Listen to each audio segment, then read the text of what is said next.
जय हिंद दोस्तों, मैं नईन शर्मा आप सभी का स्वागत करता हूं। आशा करता हूं आप सब एकदम अच्छे हैं, एकदम बेहतरीन हैं। एक बार सारे प्यारे दोस्त बताएंगे आप सब कैसे हैं। उम्मीद करूंगा बहुत अच्छे होंगे, बहुत शानदार होंगे। तो प्यारे बच्चे, आज हम क्लास में आपका पढ़ने वाले हैं किसको? मौर्योत्तर काल को। मौर्योत्तर का क्या मतलब क्या है? मौर्योत्तर, मौर्य धन उत्तर। तो मौर्यों के बाद जो शासन में आए आपका, उनको बोलते हैं मौर्योत्तर काल। मौर्योत्तर काल से प्यारे बच्चे अगर हम बात करें, ना के बराबर प्रश्न पूछे जाते हैं इतिहास में। पूछे जाने की दृष्टि से एक चैप्टर है जिससे ना के बराबर प्रश्न बनते हैं, लेकिन इसको हम नेग्लेक्ट नहीं कर सकते। पिछली क्लास में कल हम पढ़ रहे थे मौर्य काल, और मैंने बताया था उनकी सोसाइटी कैसी थी, उसके बारे में मैं बात करूंगा। अभी आप छोटे से की पॉइंट्स बना लीजिए और कल के मौर्य काल को खत्म कर देते हैं। तो आप लिखना, मौर्यकालीन समाज, मौर्यकालीन जो समाज था, जो सोसाइटी थी, वो तीन भागों में विभाजित थी। कितने भागों में? तीन भागों में विभाजित थी। कितने में विभाजित थी? तीन भागों में विभाजित थी। तीन भागों में विभाजित थी। और समाज से मेरा मतलब है कि समाज से भी पहले आप सिर्फ भाग लिख लें। मौर्यकालीन समाज में आप लिखें मौर्यकाल, मौर्यकाल लिख लें आपसे। पहले इसको बता देता हूं। मौर्यकाल तीन भागों में विभाजित था। ठीक है, तीन भागों में विभाजित था, ये लिख लिया। तीन भाग कौन कौन से थे? नंबर एक पर था आपका, प्यारे बच्चे क्या बोलेंगे? नाभिकीय भाग। कौन सा? नाभिकीय भाग, यानी कि जो न्यूक्लियस एरिया था आपका। दूसरा था प्यारे बच्चे आपका मुख्य भाग, मेन एरिया, मुख्य भाग।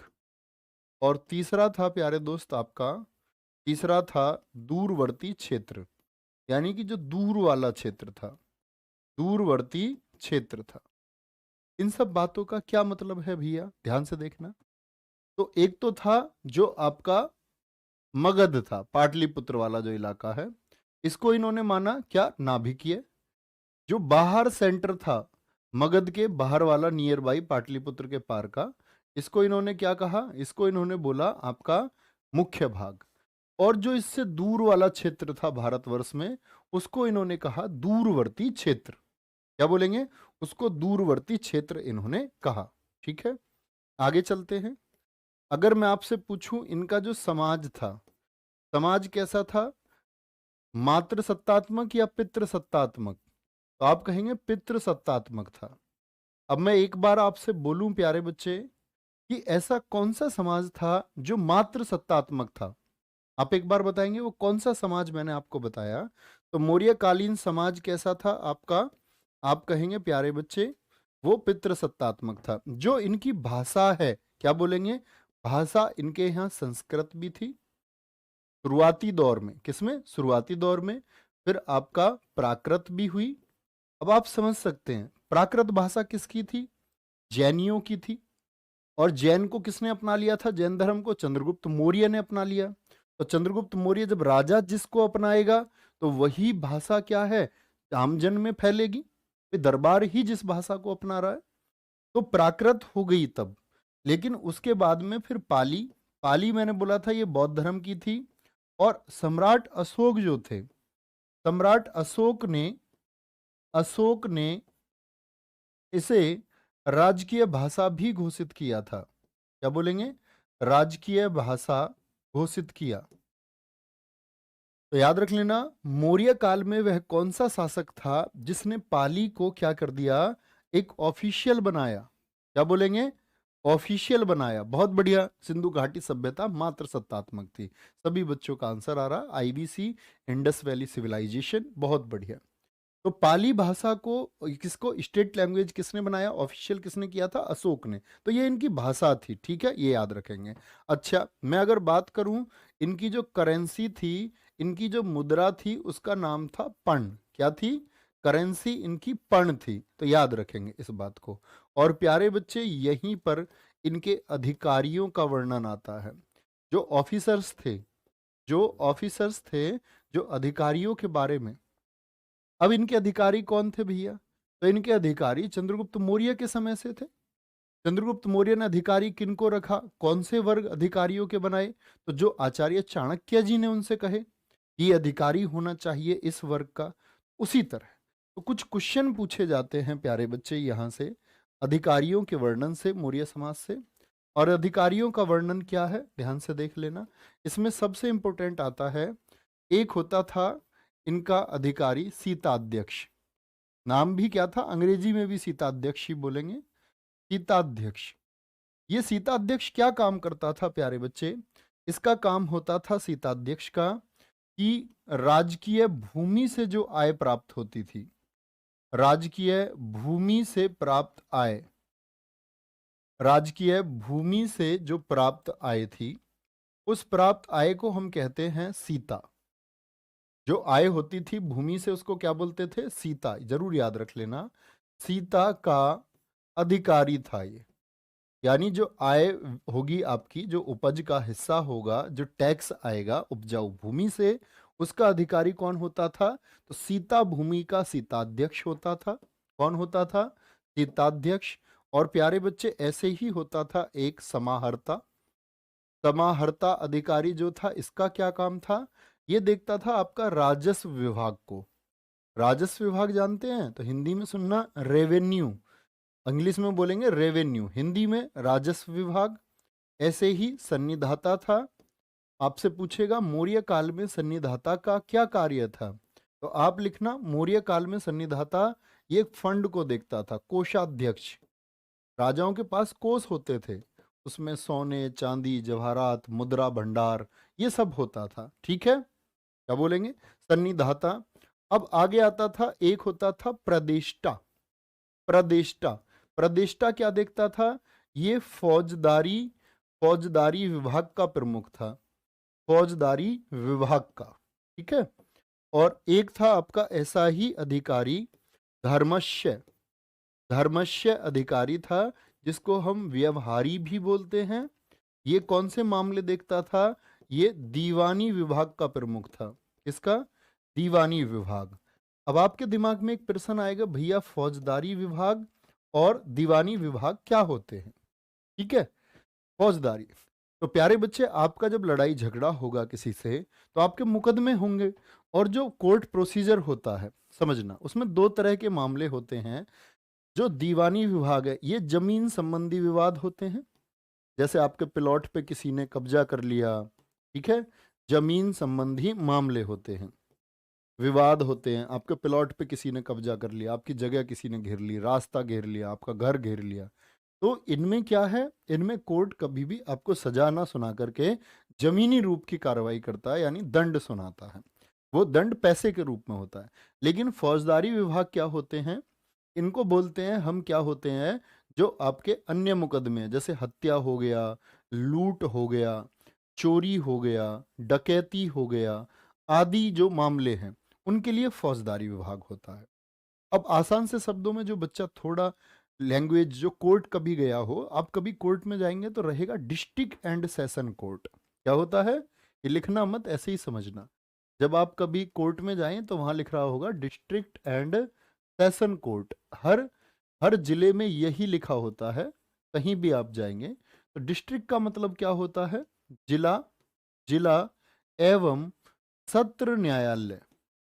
तो जो क्रिमिनल क्रिमिनल मामले हैं, कौन से क्रिमिनल मामले, वो तो चलते हैं सत्र में, हत्या लूट डकैती अपहरण सारे मामले। ठीक है, जो आईपीसी के मामले हैं, ठीक है, जो 511 हमारी धाराएं बताती हैं, वो कहां पर? आपका इसमें सत्र में। और जिला में क्या चलते हैं? यह जैसे जिला जैसे जमीन।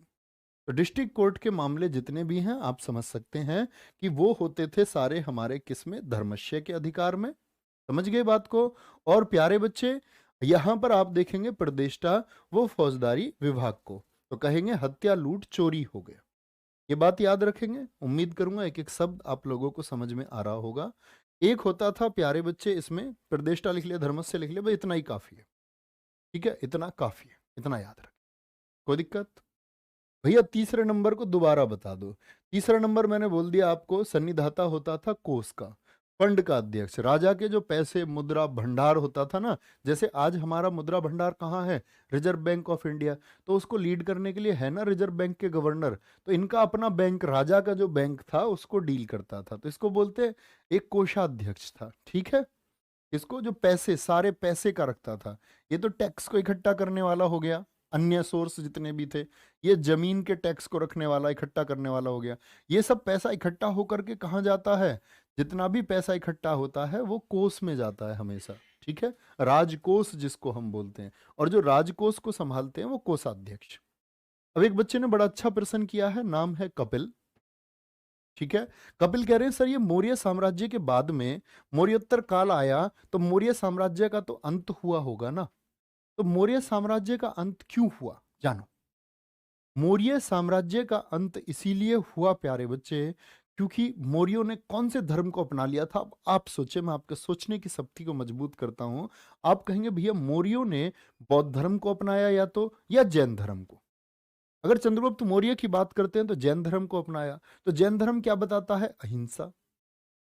लेकिन चंद्रगुप्त मौर्य के बाद जब कमजोर हुआ बिंदुसार के समय, अशोक ने आकर के वापस पावर दी, लेकिन अशोक ने बौद्ध धर्म को अपनाया, बौद्ध धर्म फिर से अहिंसा की तरफ चल दिया, और जो अशोक के उत्तराधिकारी हुए वो सभी किधर बढ़ गए, बौद्ध धर्म की तरफ बढ़ गए। अंतिम अधिकार, अंतिम नाम मैंने क्या बताया था आपको, बोले बृहद्रथ, जो आपका किसको मानता था, वो भी मानता था आपका मौर्य वंश का अंतिम शासक बौद्ध धर्म को। तो कहते हैं कि बौद्ध धर्म की तरफ इनका झुकाव होने के कारण और सैन्य कार्रवाइयों में ध्यान न देने के कारण इन्होंने क्या कर दिया, आपका मौर्य वंश के पतन की तरफ ये ले गए। लेकिन इंपॉर्टेंट बात है प्यारे बच्चे, आज आपको एक मैं ऐसे हीरो के बारे में क्लास बताने जा रहा हूं जिस हीरो से आपको वंचित रखा जाता है। आज भी मैंने देखा है, जब कभी भी पुष्यमित्र सुंग के ऊपर कभी कोई आता है, तो हमारे देश में दो तरह के वर्ग हैं। एक जो हम बोलते हैं वामपंथी लोग, जिनको देश से कोई मतलब नहीं है, ठीक है, देश का क्या होना है, देश का क्या नहीं होना है। एक वर्ग हमारे देश में, बच्चे बच्चे एक क्लास ऐसी है हमारे देश में, जो देश से ज्यादा प्यार करते हैं अपनी जाति को। देश से ज्यादा उनके लिए क्या प्यारी है, अपनी जाति प्यारी है, उनको देश से कोई मतलब नहीं। वो सिर्फ झूठा आडंबर करते हैं, कभी दो चार लोगों के बीच में बोल दिया, लेकिन वो लोग देश कहीं भी जाए, अपना स्टेट कहीं भी जाए, यानी कि ये देश कहीं भी जाए, हमको मतलब है अपनी जातियों से। ये आज के समाज की सच्चाई। लेकिन एक वर्ग ऐसा है जो, जिसको हम बोलते हैं प्योर देश हित में सोचने वाला, जो सच्चा देशभक्त है। सच्चे देशभक्त के लिए ना जाति मायने रखती है, ना ये कुरीतियां मायने रखती हैं, उसके लिए मायने रखता है क्या, सिर्फ और सिर्फ देश। वो सिर्फ देश के लिए सोचता है कि मेरे देश के लिए क्या जरूरी, ठीक है।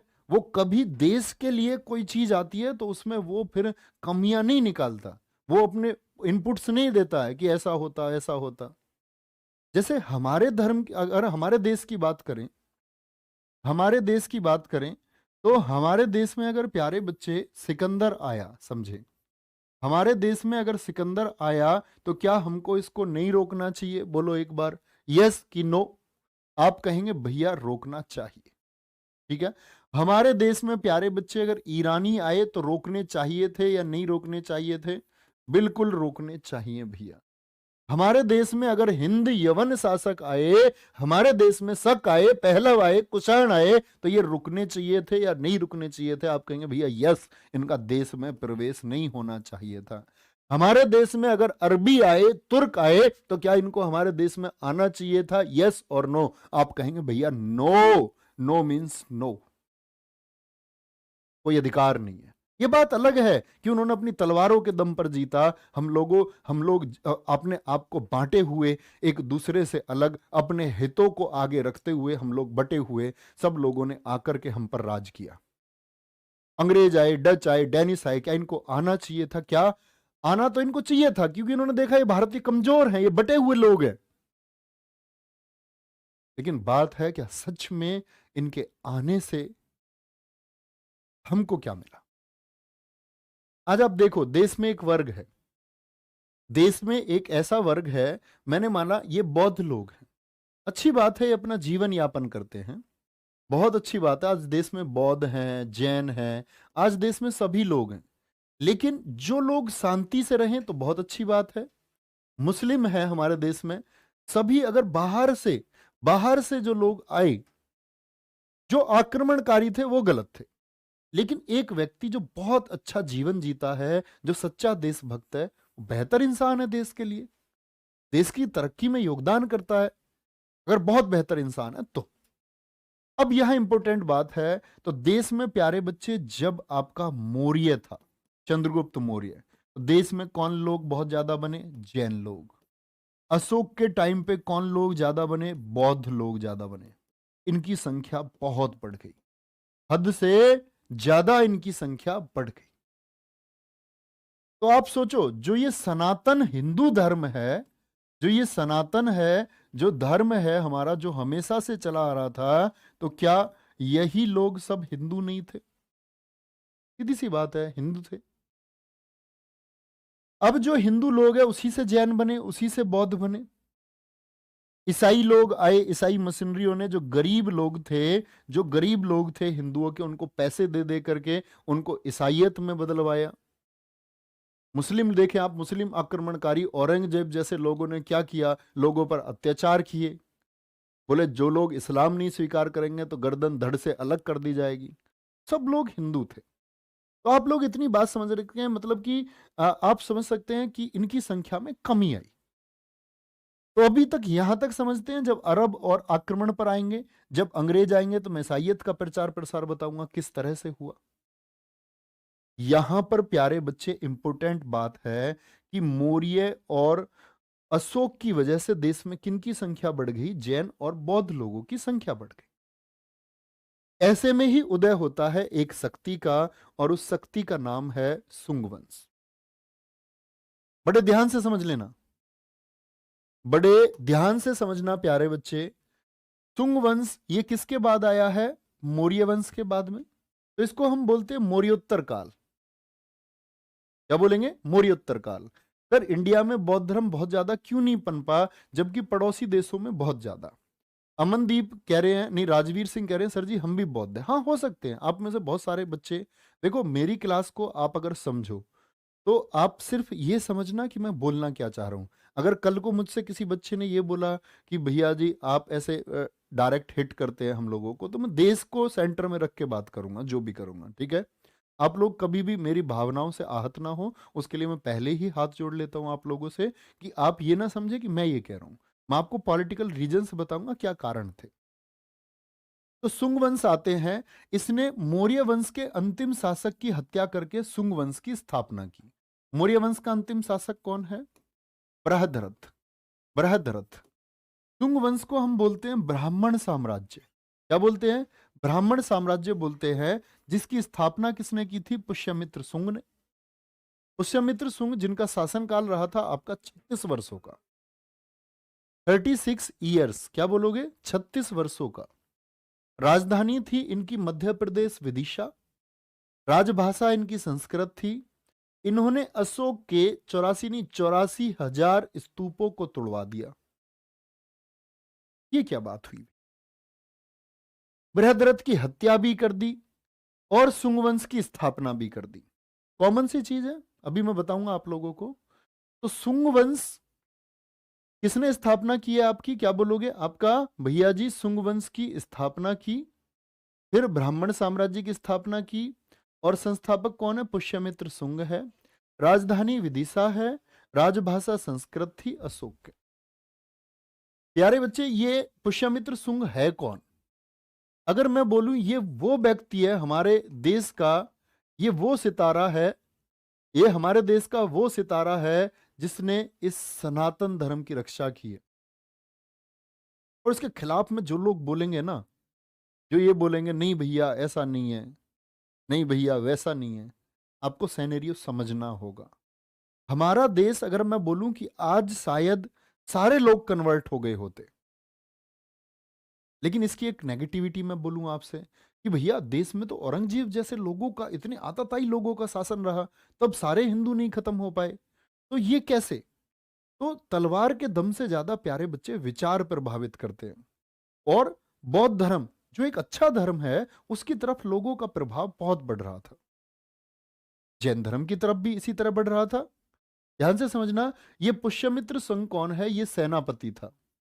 ये सेनापति है किसका? बृहद्रथ का। अंतिम शासक किसको मारा इसने? बृहद्रथ को मारा। अब बृहद्रथ को क्यों मारा? देखो, भारत में बौद्ध लोग बहुत थे। अब दरअसल में होने क्या लग गया, ध्यान से देख लेना। यहां एक लाइन समझें, इसके काल को वैदिक पुनर्जागरण का काल कहा गया है। वैदिक मतलब वेदों का काल, पुनर्जागरण मतलब फिर से जागरण। हमारा जो वैदिक काल था, जो हमारे वेद थे, उस काल को इन्होंने पुनर्जीवित किया है। यानी भैया पूरा देश, अब देखोगे ना, उस समय की स्थिति ऐसी स्थिति थी, हर लड़का बौद्ध बनने को तैयार था, हर लड़की बौद्ध भिक्षुणी बनने को तैयार थी, हर लड़का जैन धर्म को अपना रहा था। बहुत एक संख्या बढ़ रही थी। मैंने आपको बताया था, ऐसे में ही हमारे आदि गुरु शंकराचार्य हुए। उन्होंने लोगों को मैसेज दिया कि ऐसा क्या है, ऐसा क्या स्पेशल है जो आप अपने से ना सीख करके आप बौद्ध धर्म से सीखना चाह रहे हैं। तो इन्होंने विभेद दिया, जब तक इन्होंने दर्शन दिया लोगों को, अद्वैतवाद दर्शन। भी आप जब बड़े हो जाएंगे तो पढ़ेंगे, थोड़ा ध्यान से समझना। तो वैदिक पुनर्जागरण इन्होंने कैसे किया? यहां पर एक लाइन है, यवनों का आक्रमण इसी के समय हुआ। समझना, ये यवन लोग कौन है? जो यूनान से आए आपके। ये लोग, डेमिट्रियस नाम का एक व्यक्ति था जिसने भारत पर आने का प्रयास किया। डेमिट्रियस। इधर कौन था उस टाइम? इधर था आपका प्यारे बच्चे बृहद्रथ। और सेनापति कौन है? कमांडर कौन है? कमांडर है पुष्यमित्र। बहुत कम आप लोगों को इसके बारे में पढ़ाया जाता है। पुष्यमित्र ऐसी जर्नली एक लाइन में आप पढ़ लेते हैं।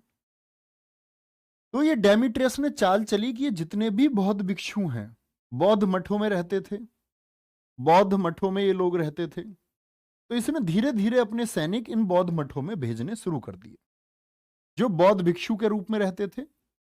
और तलवार, हथियार वगैरह ये सब ये रखने लग गए, सब इनके पास ये रखने लग गए।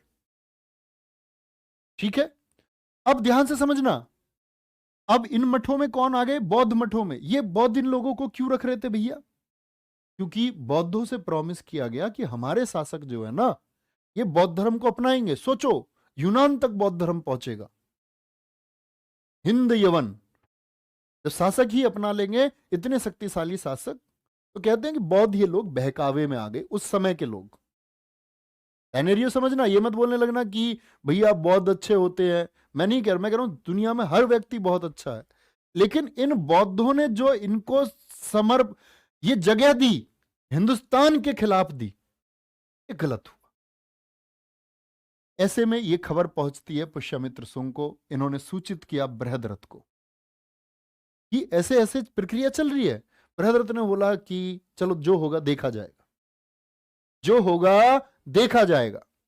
अब यहां इंपॉर्टेंट बात है, यहां देखा जाएगा नहीं, सेना उठाई पुष्यमित्र ने और इन बौद्ध मठों में एक एक को छान छान मारा।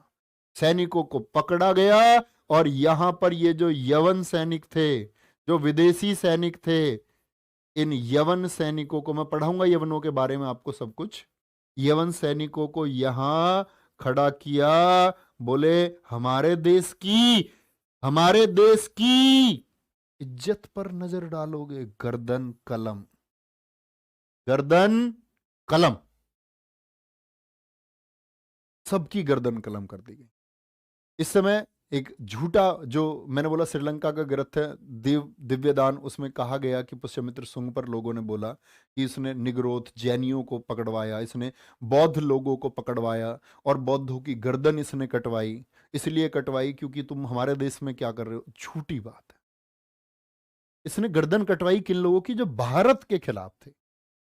और खुद इसने अशोक के 84,000 स्तूप क्यों तोड़वाए भैया? 84,000 स्तूप इसने इसलिए तोड़वाए थे सिर्फ कि अशोक महान है बौद्ध के लिए। बोले बौद्ध का हमारे देश में कोई प्रथम स्थान नहीं है। इसने बोला पुष्यमित्र सुंग ने बोला, इन चीजों से अगर 84,000 स्तूपों से कुछ होता हो देश का भला, तो मैं इनको तोड़वाने का आदेश देता हूं।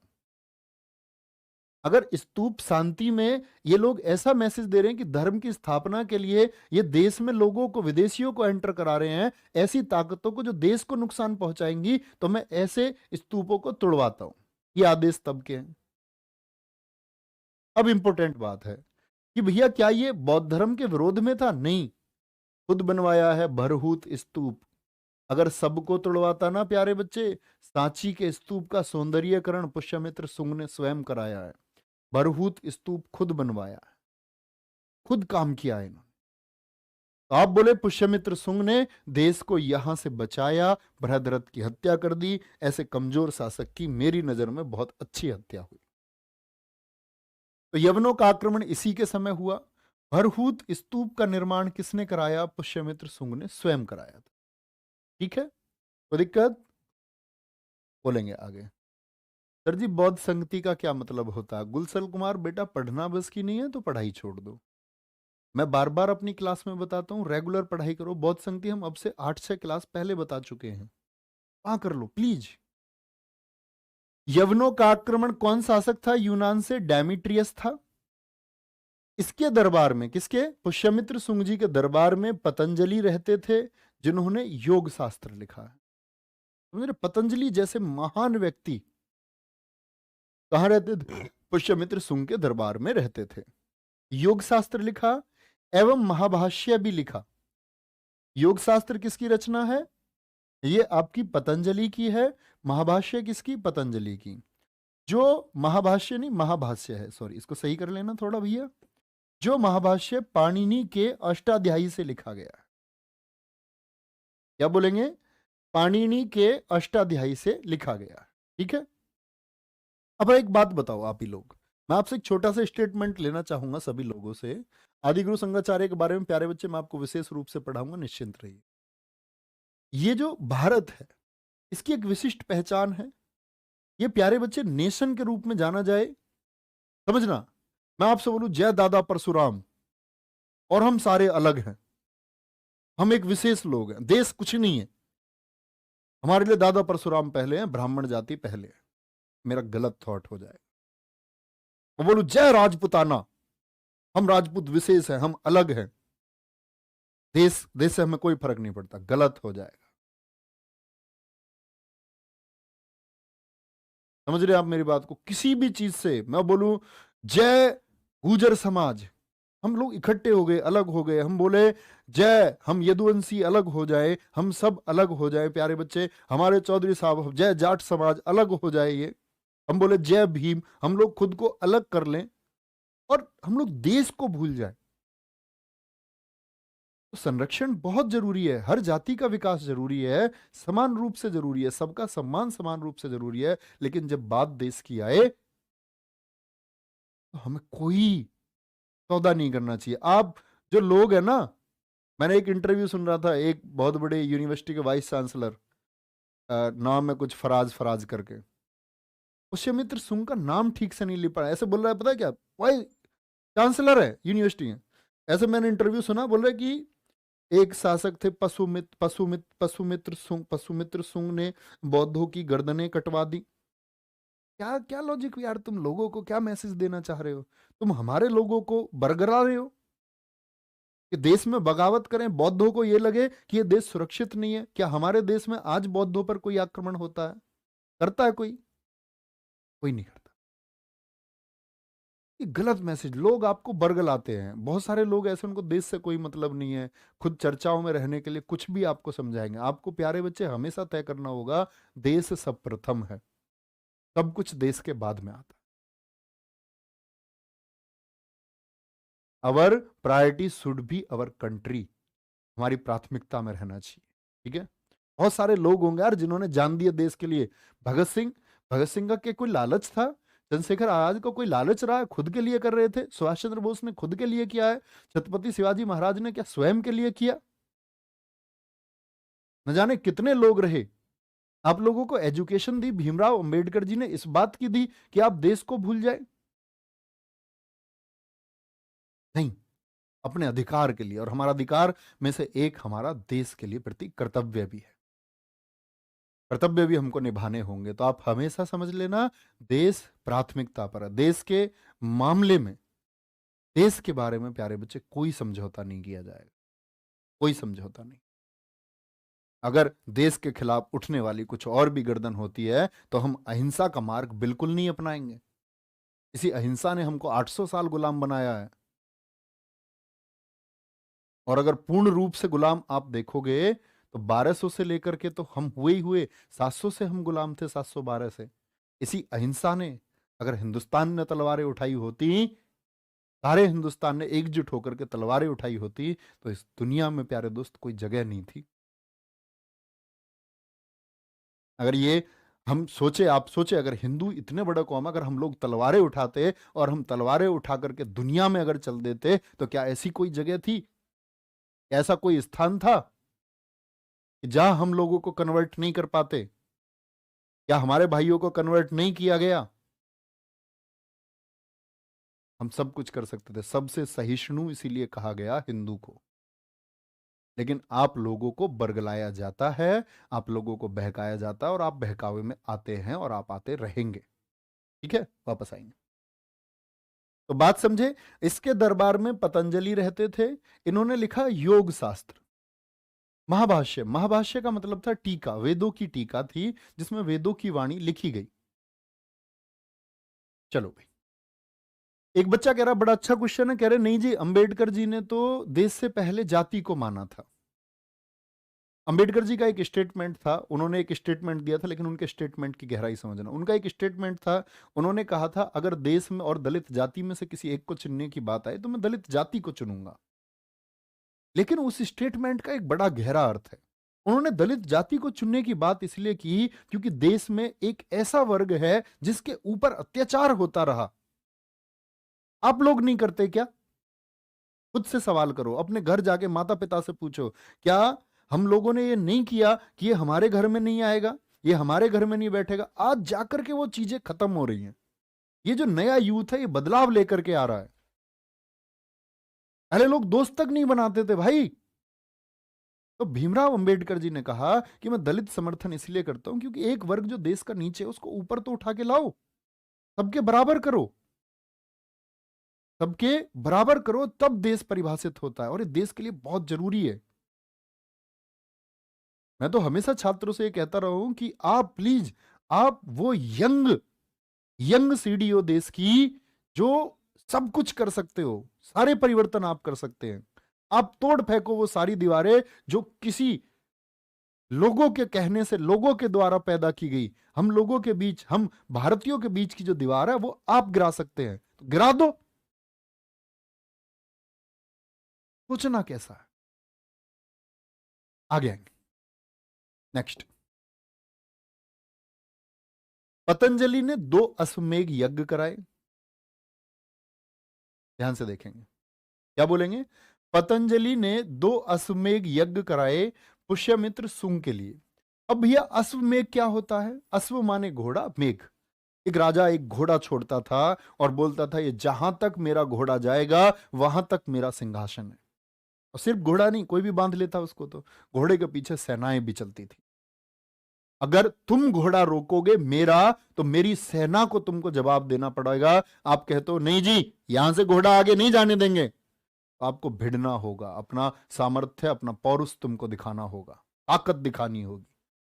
और आप बोले नहीं बाबूजी, घोड़े को जान दो आगे। इसका मतलब क्या है? आप अधीनता स्वीकार कर रहे हैं। ये अश्वमेध होता था। याद है ना, भगवान श्री राम जी का लव और कुछ नहीं, घोड़ा रोक लिया। तो दिक्कत इस बात में, एक बच्चा कह रहा है सर जी तलवार उठाई थी राजपूतों ने। प्यारे बच्चे, इस देश में हर वर्ग ने तलवार उठाई है। ऐसा अगर आप क्रांतिकारी को फिर आप जातियों में बांट रहे हैं। मैंने बोला आप जातियों से दूर रह के सोचो। इस देश में गद्दार हर कौम का व्यक्ति हुआ है। अगर जातिगत रूप से आप देखोगे, इस चाहे कोई भी जाति हो, हर जाति का व्यक्ति ने देश से गद्दारी की अपने लालच के रहते हुए, और हर जाति के व्यक्ति ने खून बहाया है। आप ऐसे तो सोच ही नहीं सकते, इससे ऊपर उठ के सोचो। जो हुआ सो छोड़ो, अभी बात है बदलाव की, हम तुम क्या करें। पतंजलि ने 2 अश्वमेघ यज्ञ करवाए पुष्यमित्र सुंग के लिए। पुष्यमित्र सुंग के पुष्यमित्र सुंग के उत्तराधिकारी की बात करते हैं। अग्निमित्र, अग्निमित्र, और ये कौन है, बहुत पूछा जाता है। पुष्यमित्र सुंग के अधिकारी कौन है, वो अग्निमित्र थे। कौन थे, अग्निमित्र। अग्निमित्र ने लड़ा है विदर्भ का युद्ध। इसका युद्ध लड़ा है, विदर्भ का युद्ध लड़ा है। और ये शायद आपको साफ नहीं दिख रहा होगा, मैं दिखा देता हूं। विदर्भ युद्ध किससे लड़ा है इन्होंने, यज्ञसेन से। और एक तरफ थे अग्निमित्र। यज्ञसेन की बहन थी मालविका। अग्निमित्र को प्रेम भी हो गया मालविका से। और मैं कालिदास जी के नाटकों में कहानी बताऊंगा जब मैं चंद्रगुप्त आपका द्वितीय को पढ़ा रहूंगा आपको, 380 ईस्वी पे जब हम पहुंच जाएंगे। तो मालविकाग्नि मित्रम, ये कालिदास जी ने जो रचना की है, ये इसी मालविका और अग्निमित्र के ऊपर की है। ठीक है, कोई दिक्कत? भैया जी आरक्षण क्यों है? बेटा आप लोग ऐसी बातें ना किया करो जो आपकी समझ के पार की बातें हैं। आपको इस चीज के लिए स्टडी करनी चाहिए। मैं आपको हमेशा समझाता हूं, आरक्षण गलत चीज नहीं है, लेकिन बहुत सारे युवा वर्ग को ये बात उनके दिमाग में डाली जाती है कि आरक्षण एक गलत चीज है। नहीं, नेवर। आप उसके बारे में अध्ययन करें। मैं हमेशा बच्चों से कहता हूं कि एक दीवार है, दीवार के इधर क्रिकेट मैच चल रहा है। क्या चल रहा है? Cricket match. दीवार इतनी ऊंची है, दीवार की लंबाई है 6 फीट। 6 फीट को 6.25 फीट का आदमी देख सकता है या नहीं? यहां आ जाए दीवार के किनारे तो इस मैच को देख सकता है? नहीं। एक व्यक्ति जो 3 फीट का है, मतलब जिसका कद हर तरीके से इतना है, क्या वो इसका देख पाएगा? नहीं। इसको बराबर करो, सबको ये मैच देखने दो। तो आरक्षण के बारे में तब आप स्टडी कर लें। बहुत सारे लोगों ने अध्ययन किया हुआ है, यूट्यूब पर है, पहले इसके बारे में आप रिसर्च करें, आरक्षण क्यों जरूरी है। ठीक है, आगे चलेंगे। तो अग्निमित्र के बाद में प्यारे बच्चे कौन आए? वसुज्येष्ठ। और मैं उम्मीद करूंगा आप लोग ये स्टडी करेंगे। सिर्फ सिलेक्शन लेने वाले बच्चे मत बन जाना। पता चले सिर्फ सिलेक्शन ले लिया और वैसे ठहठप्पो ज्ञान कुछ है नहीं। आप लोग, मैं उम्मीद करूंगा अच्छे बच्चे जरूर इस बारे में स्टडी करेंगे। वसुमित्र के बाद में देवभूति। तो आपको यहां पर क्या याद रख लेना है? सुंग वंश का अंतिम शासक, सिर्फ सुंग वंश का अंतिम शासक। ठीक है, कोई परेशानी? आगे चलेंगे, आगे आएंगे। सुंग वंश समझ गए आप लोग। अब सुंग वंश के बाद में आप लोग कुछ चीजें समझेंगे शुरू से। देखो, सॉरी, देखना। अग्निमित्र ने कलिंग के विरुद्ध अभियान किया। एक अग्निमित्र ने, जो पुष्यमित्र सुंग का उत्तराधिकारी बना, अग्निमित्र ने, अभी मैंने आपको बताया, विदर्भ को जीता। विदर्भ कहां पड़ता है? महाराष्ट्र वाले क्षेत्र में हो गया। ठीक है, विदर्भ कहां हो गया आपका? महाराष्ट्र और गुजरात वाला क्षेत्र पहले इकट्ठा विदर्भ कहलाता था। ठीक है, अग्निमित्र ने कलिंग के विरुद्ध अभियान किया। इस समय चेदी और कलचुरी वंश का शासन था। तो कलिंग में कौन सा वंश था? चेदी और कलचुरी वंश। ना जाने कितनी बार परीक्षा में पूछा गया है कि चेदी वंश का शासन कब से कब तक था। ठीक है, संस्थापक कौन है? महामेघ वाहन है। किसके? कलचुरी वंश के। और चेदी वंश या कलचुरी बोले एक ही बात है। चेदी वंश का जो प्रतापी शासक है वो कौन था? वो खारवेल था। कौन था? खारवेल था। और जो खारवेल है, इसने हाथी गुफा का अभिलेख, जिसको हाथी गुम्फा के नाम से भी हम जानते हैं, कौन सा स्क्रिप्चर? हाथी गुम्फा का अभिलेख प्राकृत भाषा में जारी कराया था। ठीक है, बहुत बढ़िया। देविस बर्मन कह रहे हैं, मेरे दोस्त मैं गुरुजी आपके मार्ग पर चलूंगा। नहीं, आपका अपना मार्ग होना चाहिए। ठीक है, नहीं, आपको नेताओं के चक्कर में नहीं आना है दोस्त। आप शिक्षित बनिए, तो आपको लगेगा ये नेता इतनी मूर्खता की बात क्यों करते हैं। लेकिन आप शिक्षित नहीं है तो आपको सबके भाषण अच्छे लगेंगे। हो सकता है जब आप अध्ययन करेंगे तो आपको लगेगा कि भैया आप यहाँ यहाँ गलत बोल रहे, तो मुझे बड़ा स्वीकार्य होगा। जब आपका अध्ययन बहुत अच्छा होगा, आप बोलेगा भैया ये चीज ऐसे ना होकर के ऐसे हो जाती तो कितना अच्छा रहता। ये आपके अध्ययन से होगा। आप मेहनत करना इसके लिए, आप सब कुछ कर पाएंगे। हाथी गुम्फा का क्या बोलेंगे? अभिलेख। ये प्राकृत भाषा में जारी हुआ है। और हाथी गुम्फा की बात करें प्यारे बच्चे, इस अभिलेख में आपसे पूछा जाए क्या पूछा जाएगा कि कलिंग प्रशासन किस अभिलेख में बताया गया है। ठीक है। और प्यारे बच्चे, भारतवर्ष का उल्लेख किस अभिलेख में सबसे पहले हुआ है? तो भारतवर्ष का उल्लेख और भारतवर्ष शब्द का प्रयोग किस उल्लेख में हुआ है, इसके बारे में जो बताया गया है वो हाथी गुम्फा अभिलेख में बताया गया है। ठीक है। बहुत बढ़िया मेरे दोस्त, बहुत शानदार। बहुत बढ़िया, बहुत शानदार जवाब देते हुए। सभी बच्चों के अच्छे थॉट्स आ रहे हैं, बहुत जबरदस्त लिखते हुए। अंकित, टू मच थैंक यू मेरे दोस्त, बहुत धन्यवाद। ठीक है। तो वो रटा रटा इतिहास हमको नहीं पढ़ना, मैं आपको बताऊंगा, मैं आपको लोगों को बताऊंगा सभी लोगों के बारे में, आप लोग इंस्पायर होंगे। ऐसे भी लोग थे यार, ऐसा नहीं है कि आप लोगों ने मुस्लिम के प्रति कोई राय बना ली। ऐसे भी लोग थे, ऐसे भी मुस्लिम थे जो पाकिस्तान के घोर विरोधी थे। वो नहीं चाहते थे पाकिस्तान जैसी कोई चीज बने, वो चाहते थे हिंदू और मुस्लिम भाईचारा बना रहे। लेकिन किया किसने? करजन जैसे लोगों ने आपको हिंदू मुस्लिम में बांटा। आज का 10 साल का बच्चा बड़ा हुआ, उसके अंदर इतना जहर भर दिया गया कि उसको लगा कि ये तो दुश्मन है मेरे, और उसी जहर का वो प्रयोग करता है फिर बाद में। ये किसने किया? ये हम लोगों ने किया। ठीक है। Nation should be on first, याद रख ले। तुंग वंश के बाद में कौन सा वंश आया? कर्ण वंश आया। ये भी प्यारे बच्चे एक हिंदू वंश था, और कुल कितने वर्षों के लिए आया आप देख सकते हैं, 43 वर्षों के लिए। संस्थापक इसके वासुदेव हैं, अंतिम शासक इसके सुशर्मन है, और इनकी 2 राजधानियां थी, पाटलिपुत्र और विदिशा। पाटलिपुत्र और विदिशा।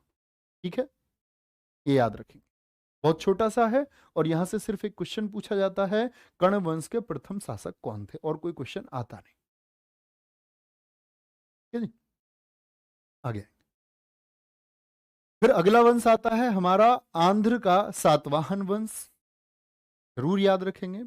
आंध्र के सातवाहन की सिर्फ हम शुरुआत पढ़ेंगे प्यारे बच्चे, इसके बाद में हम इसको डिस्कस करेंगे अगले अपने दिन पर। तो याद रख लेना, 300 वर्षों तक का शासन काल रहा। 300 वर्षों तक का शासन काल रहा। भाषा प्राकृत रही। भाषा क्या रही? प्राकृत रही। धर्म ब्राह्मण रहा। और राजधानी रही है प्रतिष्ठान, जिसको हम पैठान के नाम से बोलते हैं। कहाँ है? महाराष्ट्र में, गोदावरी नदी पर। कॉमन चीज है, फिर मैं आपको सारा चीज सातवाहन वंश के बारे में पढ़ाऊंगा, सब कुछ। संस्थापक कौन थे? बड़ा इंपॉर्टेंट क्वेश्चन है। सातवाहन वंश के संस्थापक, इससे बहुत क्वेश्चन पूछा जाता है, सिमुक है। जो कर्ण वंश का अंतिम शासक था सुशर्मन, उसकी हत्या किसने की थी? हत्या की थी आपका प्यारे बच्चे किसने? सिमुक ने। सातवाहन वंश के बारे में जानकारी हमको कहां से, कौन से अभिलेख से मिलती है? नागनिका, नासिक अभिलेख और हाथी गुम्फा अभिलेख से। ठीक है। क्या बोलेंगे? सातवाहन। एक बच्चा कह रहा है, ऊपर बताएंगे। एक बच्चा ने बोला है, और वो दरअसल में उस बच्चे का कटाक्ष है मेरे प्रति। उस बच्चे को बोला गया है, ऊपर दिखाएंगे। उस बच्चे ने बोला है, गुरुजी आप इतना ज्ञान दे रहे हो तो थोड़ा सा ज्ञान गुलामगिरी पुस्तक पर भी दो। गुलामगिरी पुस्तक के बारे में मैं आपको बताऊंगा प्यारे बच्चे, उसी समय के आधार पर, कि जब ज्योतिबा फूले जी ने उस पुस्तक को लिखा तो एक माली जाति से थी। उन्होंने वो चीज लिखी ब्राह्मणों के एकाधिकार के प्रति। और ये भी ठीक थॉट थी एकदम उनकी, कि ऐसा नहीं था। मैंने बोला ना, हर जाति ने काम किया। जैसे कि क्या ब्राह्मण जाति एकदम से बेहतर थी? नहीं। त्रुटियां, मैंने बोला ना, हर जगह थी। और ब्राह्मणों ने भी बहुत सारे ऐसे प्रतिबंध लोगों पर बनाए कि इस पर हमारा पूर्ण अधिकार है। जैसे एक मंदिर का पुजारी बोले कि इस पर मेरा ही बेटा आकर के पूजा करेगा। तो उस अधिकार के खिलाफ लड़ी थी ज्योतिबा फूले जी ने लड़ाई। उनका संघर्ष एक शानदार संघर्ष है, मैं आपको आधुनिक भारत में बताऊंगा प्यारे बच्चे, जब मैं आपको पढ़ा रहा हूँ सत्यशोधक समाज के बारे में। तो मैं समझ सकता हूं आपकी बात को, लेकिन शायद आप कोई राय ना बनाए मेरे दोस्त। अभी आप जब पूरा इतिहास पढ़ लेंगे मेरे द्वारा, तब शायद आप एक राय मेरे बारे में बना पाओगे। और मैं तो ये कहता हूं, मेरे बारे में राय नहीं बनानी, आप टॉपिक के बारे में राय बनाओ। ठीक है, आगे आएंगे। इतनी बात में किसी को कोई दिक्कत? उम्मीद करूंगा इतनी चीजें आप प्यारे बच्चे याद रखेंगे। चलो भाई, बहुत बढ़िया। भैया जी ब्रेस्ट टैक्स के बारे में बताइए कुछ। बहुत अत्याचार हुए हैं प्यारे बच्चे, मैं आपको बताता रहूंगा। एक बार आप यूट्यूब पे जाना, लिख करना, वहां लिखना Bhimrao Ambedkar by Naveen sir. एक वीडियो आएगी मेरी छोटी सी 12-14 मिनट की, कभी देखना। आज तो सैटरडे संडे है, ध्यान से देख लेते हैं, है ना। भैया प्राकृत भाषा कैसी होती होगी? देखो, हर भाषा बदलाव होके बनी है।